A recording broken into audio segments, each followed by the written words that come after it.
Hello, paano ba mag-break ng contact? So, ano ba yung no contact? Ito yung situation kung saan two or more people ay mag-end up ang hindi mag-uusap. So, lahat ng pag-uusap, lahat ng interaction, wala. Either personal or online. So, examples, romantic relationships, ito yung madalas na nakikita natin. Tapos, sa friendship overs naman, pwede din no contact or sa family, personally. Pero, mas mainly sa breakups natin siya nakikita.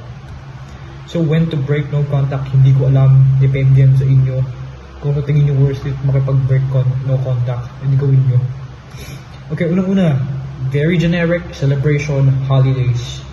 For example, Happy Birthday, Merry Christmas, Happy Mother's Day, Independence Day, Earth Hour, lahat ng holiday na sa tingin mo pwede mong patiin, ibati mo na.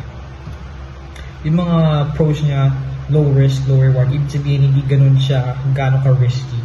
Pati mas likely na magkaka-response ka kasi mas generic siya and feeling niya hindi ganun ka-personal kasi holiday siya. Pero if it's a personal celebration, edi go for it, mas maganda yun. Yung con lang is kailangan mo mag-isip ng segue kasi hindi pwedeng mas ka lang dun sa conversation na Merry Christmas o ano ngayon. Pwedeng Merry Christmas at ka magpapasko para tuloy-tuloy yung conversation.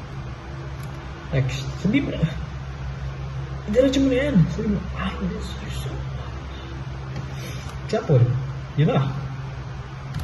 Okay, so pro lang hindi pros kasi merong 50-50 chance either magre-reply siya na maganda or pangat yung reaction. Yun lang naman yun. Pati sobrang yung con niya is sobrang taas ng risk niya pero walang guaranteed response. Katulad sinabi ko, pwede mag-reply siya, pwede hindi.